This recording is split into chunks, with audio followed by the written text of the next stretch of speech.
আমরা এপিসোডের স্টার্টিংয়ে দেখি যে হাওয়ানের খুব বাজেভাবে অ্যাক্সিডেন্ট হয়ে গিয়েছে।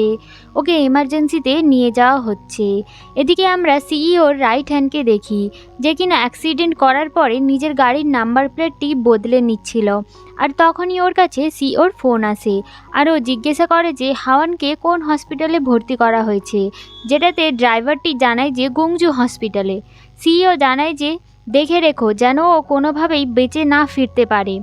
আর এই সমস্ত কথা সিইও নামসুনের সামনেই বলছিল। এরপর যখন সিইওর রাইট হ্যান্ড ট্রাকটি সামনের দিকে এগিয়ে নিয়ে যাচ্ছিল, তখন আমরা দেখি যে ট্রাকটি পাংচার হয়ে গিয়েছে, যেটা কিনা কেউ ইচ্ছে করে করেছে। এদিকে হিসিকো তাড়াতাড়ি খবরটি পেয়ে হসপিটালে পৌঁছে যায় হাওয়ানের সাথে দেখা করার জন্যে। কিন্তু হসপিটালে হাওয়ানের সাথে কাউকে দেখা করতে দেওয়া হচ্ছিল না। এবং ওই একই হসপিটালে আমরা হাওয়ানের মাকে দেখি, যে কিনা নিজের হাজব্যান্ডকে ভর্তি করার জন্য নিয়ে এসেছিল। ডাক্তারের কাছ থেকে ও জানতে পারে যে হাওয়ানের অ্যাক্সিডেন্ট হয়েছে আর ও হসপিটালে ভর্তি রয়েছে। ওর সাথে দেখা করার জন্যে ও তাড়াতাড়ি পৌঁছে যায়, কিন্তু গার্ড ওকে ভেতরে যেতে দিচ্ছিল না। হাওয়ানের মা জানায় যে আমি ওর মা, কিন্তু তারপরেও ওকে ভেতরে যেতে দেওয়া হচ্ছিল না, যার ফলে ও গার্ডগুলোকে তুলে ওখান থেকে ফেলে দেয়। হাওয়ানের মা ভেতরে গিয়ে হাওয়ানের এমন অবস্থা দেখে খুব কাঁদতে থাকে। তখন ওর কাছে হাওয়ানের ফোন আসে, যেখানে হাওয়ানের মা জানায় যে কি শুরু করেছো তুমি, যদি তুমি ওখানে থাকো তাহলে এখানে কে? তখন হাওয়ান জানায় যে ওটা আমার পুতুল, আমি একদম ঠিক আছি। এটা আমার আর নামসুনের প্ল্যান, সিইও যাতে বুঝতে না পারে, যার ফলে ও ভুল সিদ্ধান্ত নিয়ে নেয়। আর এই সব কিছু আমাদের প্ল্যান অনুযায়ী হচ্ছে। এরপর আমরা নামসুনকে দেখি, যেখানে ও সিইওকে জানায় যে রেগে গিয়ে কাউকে প্রাণে মেরে দেওয়াটা ঠিক নয়। সিইও জানায় যে আমি ভেবেছিলাম তুমি আমার সঙ্গ দেবে, কিন্তু আমি ভুল ছিলাম। তারপর নামসুন খুব ভেবেচিন্তে উত্তর দেয়, একদমই না, আপনি যেটা চাইবেন সেটাই হবে। আপনি কি সত্যি সত্যি ওই মহিলাটিকে মেরে ফেলেছেন? যেটাতে সিইও জানায় যে এখনও কনফার্ম হয়নি, কনফার্ম হয়ে গেলে আমি তোমায় জানিয়ে দেব। আর যদি আজকে না মারা যায় তাহলে কোনো না কোনো দিন একদিন নিশ্চয়ই মারা যাবে। যেটাতে নামসুন জিজ্ঞাসা করে যে আপনি কি আমাকে এটার জন্য কাজে রেখেছিলেন? যেটাতে সিইও জানায় যে তুমি কি তাহলে কারোর জীবন নিতে পারবে না?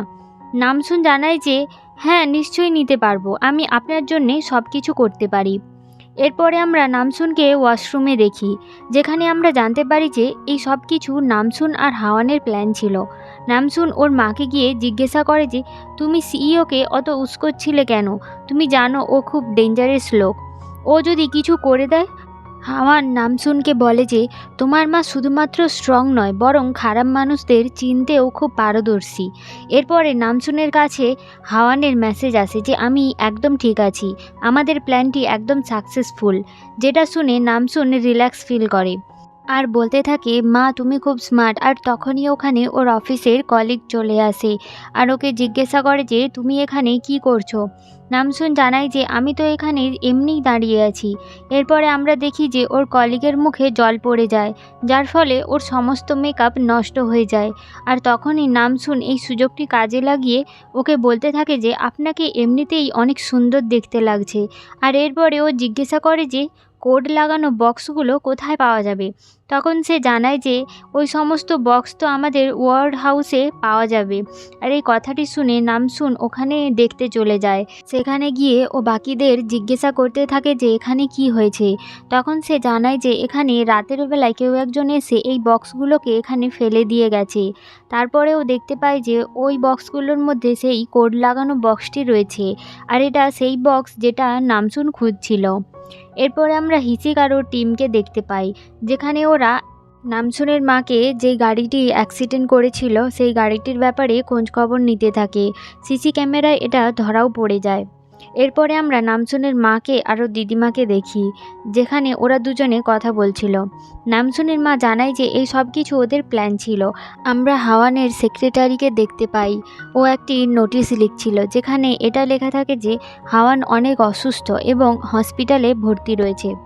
এরপর আমরা ম্যারি কিমকে দেখি, যার রুমে হিসিক ডিভাইস লাগিয়ে রেখেছিল, যার সাহায্যে ও সব কিছু শুনতে পাচ্ছিল।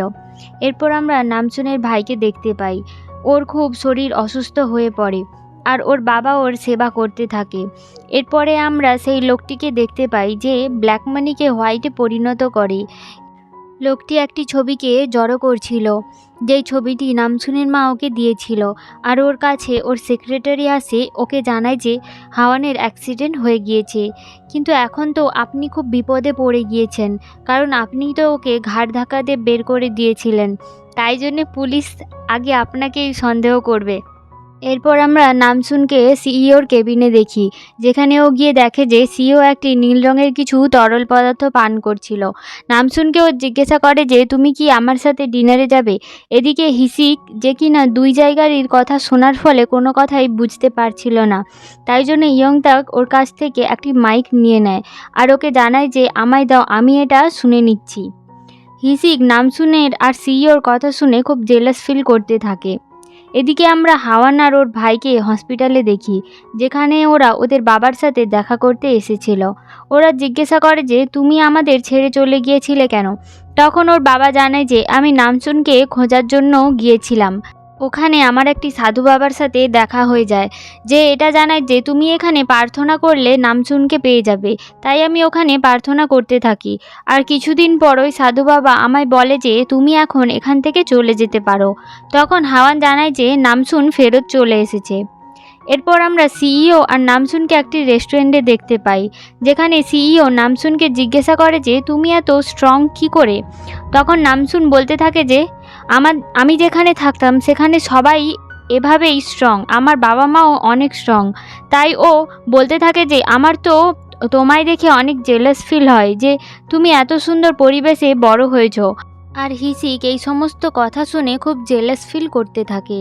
এদিকে আমরা হিসিকের সেই পুলিশ অফিসার ফ্রেন্ডকে দেখি, যে কিনা সমুদ্রের মধ্যে যাচ্ছিল এবং ওখানে থাকা কিছু লোকজন ওকে দেখে ফেলে আর ওকে বাঁচানোর জন্য ওকে ধরে আনতে যায়। এরপরে আমরা দেখি যে ও সবাইকে ধাক্কা মেরে ওখান থেকে বেরিয়ে আসে।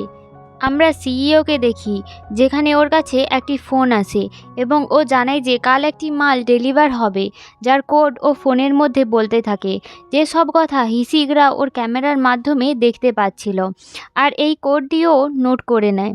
ডিনার করা শেষ হয়ে গেলে সিইও নামসুনকে ওর বাড়ি পৌঁছাতে যায়, কিন্তু নামসুনে অনেক মানা করলেও ওর কোনো কথা শোনে না। এই সমস্ত কথা হিসিক শুনতে পাচ্ছিল, যার ফলে ও নামসুনকে তখনই একটা মেসেজ করে জানিয়ে দেয় যে তুমি আমার বাড়ি চলে যাও। এরপর আমরা দেখি যে সিইও ওকে ওর বাড়িতে ছাড়তে যায়।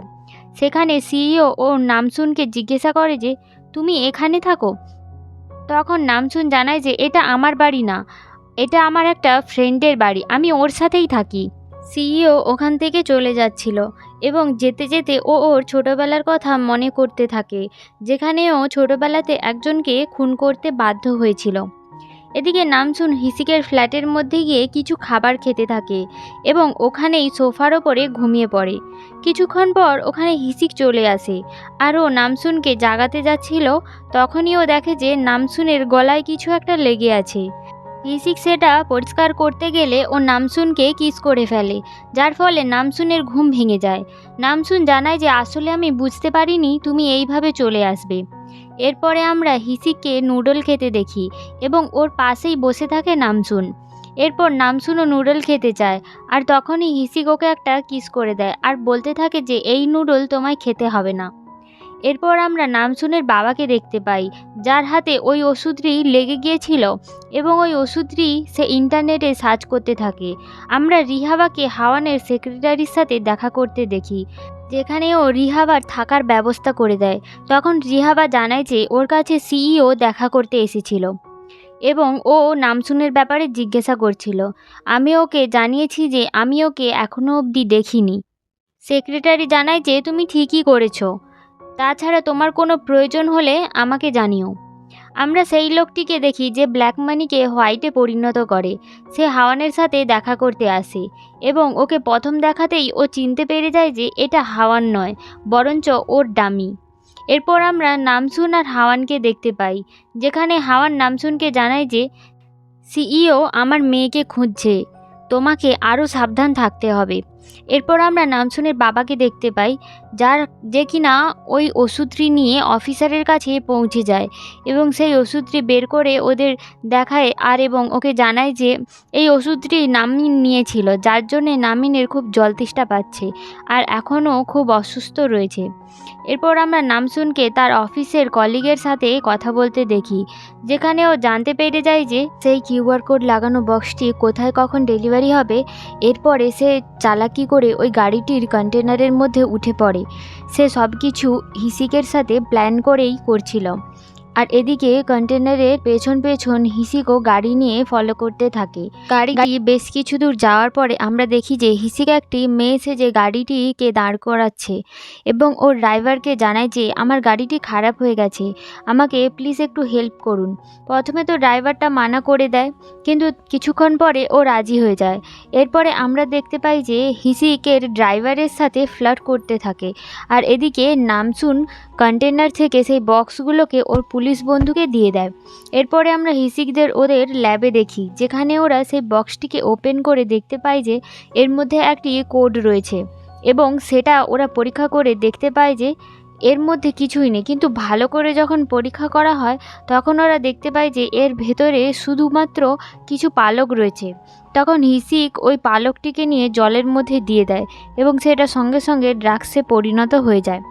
এদিকে আমরা দেখি নামসুন অফিসে পৌঁছে যায় আর এদিকে সিইও ওকে পাগলের মতো খুঁজতে থাকে। নামসুন তাড়াতাড়ি সিইওর কেবিনে চলে যায়। সিইও ওর খুব কাছে চলে আসে, যার ফলে নামসুন নিচে পড়ে যাচ্ছিল।